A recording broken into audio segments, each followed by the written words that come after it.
Hi guys, I am Yogita Prajapati. YouTube channel पे आप सभी बच्चों का स्वागत है।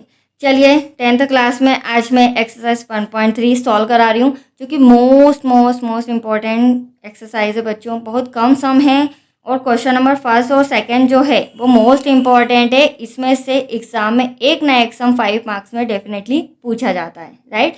तो प्लीज़ ध्यान से समझिए, काफ़ी डिटेल में मैं इस सम को समझा रही हूँ। तो चलिए करें स्टार्ट। सिद्ध कीजिए कि √5 एक परिमेय अपरिमेय संख्या है। तो देखो बच्चों, यहाँ पर अपरिमेय संख्या बताया है, तो परिमेय संख्या और अपरिमेय संख्या क्या होती है मैंने इस चैप्टर के फर्स्ट वीडियो मतलब 1.1 जो एक्सरसाइज है उसमें काफ़ी डिटेल में समझाया है। तो आप अगर बेसिक पॉइंट समझना है तो वहाँ समझ लीजिए, ताकि ये सम सॉल्व करने में आपको प्रॉब्लम नहीं आएगी, राइट। तो हमें क्या बोला है, √5 सिद्ध करके बताना है कि एक अपरिमेय संख्या है। चलिए देखिए बच्चों, ध्यान से समझना, स्टेप बाय स्टेप मैं पॉइंट क्लियर कर रही हूँ। क्वेश्चन नंबर फर्स्ट, माना कि हमें मानना पड़ेगा, माना कि √5 एक परिमेय संख्या है। ध्यान से समझना, हमें उसका अपोजिट उल्टा मानना पड़ेगा। परिमेय संख्या √5 एक परिमेय संख्या है, राइट। अब देखिए, √5 को हमने परिमेय संख्या माना है, तो √5 को हम P/Q के रूप में लिख सकते हैं, जहाँ Q का मान कभी भी 0 नहीं होता है, ठीक है। जहाँ पर Q का मान कभी भी 0 नहीं होता है, एवं P और Q सह अभाज्य होते हैं। P और Q क्या होते हैं, सह अभाज्य होते हैं। अब सह अभाज्य का मतलब क्या होता है, जहाँ HCF का मान, अतः HCF P, Q का मान हमेशा 1 होना चाहिए, राइट। ये हमारी परिमेय संख्या होती है, राइट बच्चों। जहाँ P और Q का मान क्या होना चाहिए, 1 होना चाहिए, वो सहभाज्य होता है। अब देखिए यहाँ पर इसे सॉल्व करते हैं। डिवाइड में अपॉन में कुछ नहीं है तो 1 ले लिया, क्रॉस मल्टीप्लिकेशन तिर्यक गुणा बोलते हैं जिसे। P का 1 में करेंगे, P 1 जा P, Q का √5 में √5 Q ऐसा का ऐसा, राइट। अब देखिए दोनों तरफ वर्ग करने पर, दोनों तरफ वर्ग करेंगे तो ये P² हो गया, ये √5 Q का स्क्वायर होगा, राइट। P² तो ऐसा का ऐसा, √5 का √5 में तो मैंने पहले बेसिक आपको सिखा रखा है, रफ में मैं करा रही हूँ, ध्यान समझिए। जब भी रूट से रूट कैंसिल होता है या स्क्वायर रहता है तो सिंपल डिजिट आती है, मतलब यहाँ पर क्या आएगा 5, ठीक है बच्चों। Q का Q में क्या है, Q², यहाँ दे देते हैं इसे इक्वेशन नंबर फर्स्ट। अब देखो Q² का गुणांक क्या आ रहा है, 5 आ रहा है, जो P² से विभाजित हो सकता है। मान लो P² जो भी डिजिट हो उसे मैं 5 से डिवाइड कर सकती हूँ, ठीक है। ये रफ कार्य है, इसे आपको एग्जाम में सॉल्व नहीं करना है, मैं बस बेसिक पॉइंट कुछ समझा रही हूँ, ठीक है।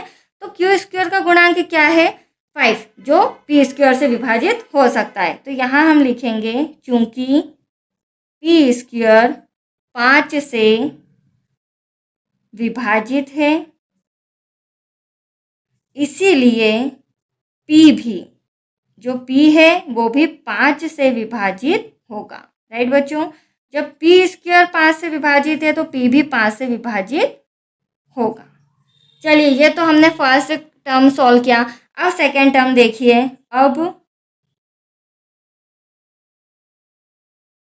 P बराबर 5R, ये प्रोसेस है, इसी अकॉर्डिंग हमें सॉल्व करना है। P ऐसा का ऐसा, 5 ऐसा का ऐसा, Q की जगह मैंने R ले लिया है, राइट बच्चों। मैं कॉपी थोड़ा ऊपर कर लेती हूँ।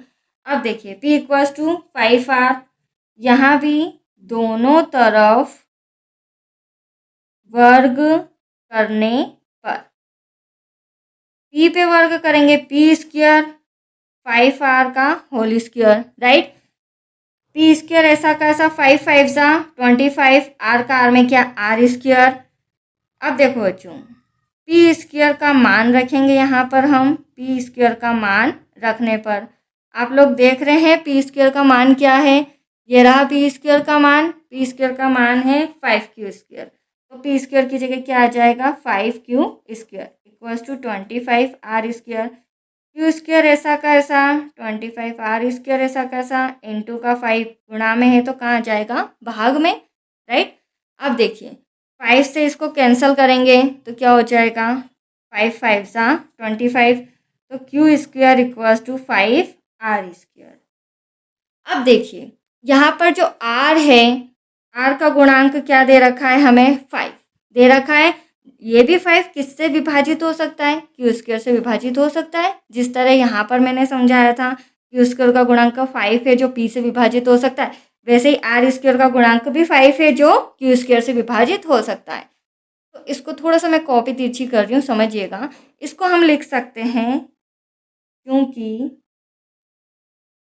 क्यू स्क्वायर 5 से विभाजित है। ध्यान से समझिएगा बच्चों, इसीलिए क्यू भी 5 से विभाजित होगा। That's clear point. यहाँ भी जिस तरह p 5 से विभाजित हो रहा है, क्यू भी 5 से विभाजित होगा। अब यही ध्यान से समझिएगा, सबसे इम्पोर्टेंट पॉइंट, मैंने आपको SCF बताया था कि अगर ये परिमेय संख्या है √5 तो इसका जो SCF है वो क्या आना चाहिए, 1 आना चाहिए। बट आपने अभी देखा P और Q का मान मतलब क्या किससे विभाजित हो रहा है, इनका SCF क्या आ रहा है, 5 आ रहा है और हमें 1 चाहिए था, इसीलिए।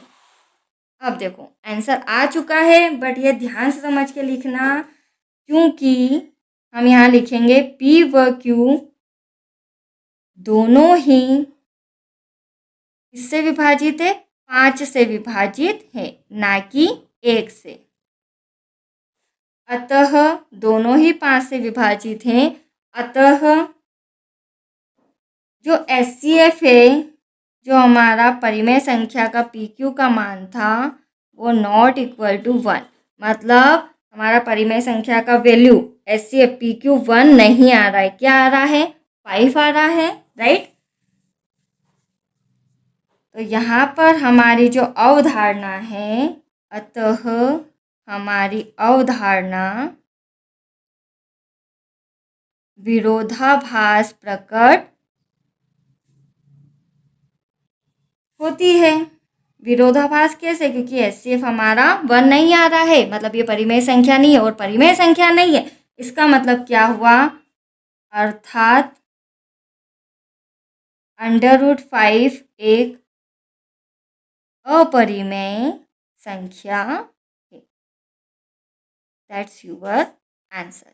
यही सिद्ध करना था हमें, राइट बच्चों।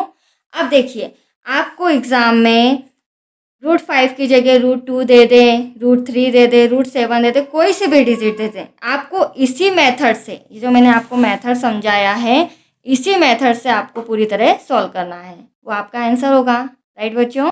चलिए तो करें स्टार्ट। सिद्ध कीजिए कि 3 + 2 √5 एक अपरिमेय संख्या है। तो देखिए इसे भी क्वेश्चन नंबर 1 की तरह ही हमें सॉल्व करना है। माना कि 3 + 2 √5 एक परिमेय संख्या है, राइट। उल्टा मान लेंगे, उन्होंने अपरिमेय बोला है, हम इसे परिमेय संख्या मान के चलेंगे, ठीक है बच्चों। अब देखिए अर्थात 3 + 2 √5 एक परिमेय संख्या है जिसे P/Q के रूप में हम लिख सकते हैं, राइट, जहाँ Q का मान कभी भी 0 नहीं होता है, राइट बच्चों। एवं जो SCF होता है P व Q का, वो हमेशा क्या आना चाहिए, 1 आना चाहिए, ठीक है। ये छोटे से पॉइंट इसलिए समझा रही हूँ ताकि ये ऑब्जेक्टिव्स में भी आए तो आप इसे सॉल्व कर सकें। चलिए अब देखो बच्चों, इस क्वेश्चन में हमें क्या करना है, इस क्वेश्चन में हमें √5 को वहीं रहने देना है, बाकी सारी डिजिट इक्वल के उधर सॉल्व करनी है। देखो कैसे, 3 प्लस का है, PQ के इधर आके क्या हो जाएगा, माइनस का, 2 √5 एज इट इज ऐसा का ऐसा, P/Q ऐसा का ऐसा, प्लस का 3 इधर आके माइनस हो गया। अब ध्यान से समझना, PQ एक परिमेय संख्या है। अब PQ में से कोई भी परिमेय संख्या माइनस करेंगे, मतलब 3 हमारा परिमेय संख्या है, कोई भी परिमेय संख्या माइनस करेंगे तो परिमेय संख्या आएगा, कोई भी परिमेय संख्या जोड़ेंगे तो परिमेय संख्या आएगा। इसमें किसी भी परिमेय संख्या का गुणा करो या भाग करो तो हमें एटलीस्ट क्या मिलता है, परिमेय संख्या ही आता है, राइट। अब अगले स्टेप में हमें 2 भी हटाना है। 2 भी एक परिमेय संख्या है जो इनटू में है, इधर आके क्या हो जाएगी, डिवाइड में।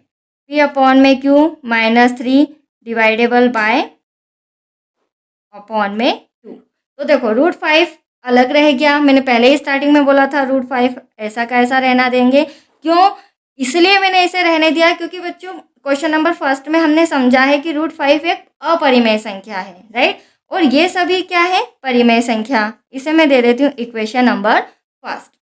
अब देखिए, अब सब में कुछ भी नहीं बचा, बहुत ही ईजी हो चुका है क्योंकि P अपॉन में Q -3 मैं इस तरह से लिख रही हूँ, ठीक है, अपॉन में 2 एक परिमेय संख्या है। ये क्या है, हमारी एक परिमेय संख्या, ठीक है। एवं तथा हम जानते हैं कि √5 जो है वह एक अपरिमेय संख्या है। यह हमने क्वेश्चन नंबर फर्स्ट में सिद्ध भी किया है, राइट बच्चों। ये क्या है, √5 एक अपरिमेय संख्या है। तो अब दोनों इक्वल आ ही नहीं रहे हैं, कैसे, देखो, अर्थात √5 not equals to P upon में Q -3 डिवाइडेबल बाय 2। ये हमारी अपरिमेय संख्या है और ये परिमेय संख्या है, और ये दोनों आपस में इक्वल आ ही नहीं रहे हैं, नॉट इक्वल है, क्योंकि अपरिमेय संख्या और परिमेय संख्या कभी भी बराबर नहीं होती है, ठीक है। अतः हमारी अवधारणा विरोधाभास है। विरोधाभास प्रकट होती है या विरोधाभास है, तो हम कह सकते हैं कि अतः 3 +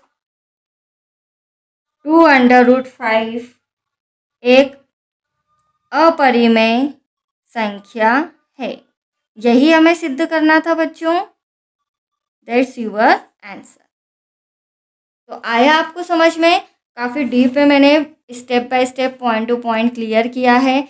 इसी तरह आपको भी प्रैक्टिस करना है, राइट, और अच्छे नंबरों से पास होना है। और फिर भी कोई डाउट हो तो कमेंट बॉक्स में ज़रूर भेजना, आपके हर सवाल का जवाब मैं दूंगी, राइट बच्चों। तो ये आपका क्वेश्चन नंबर 2 भी कंप्लीट हो चुका है। That's it.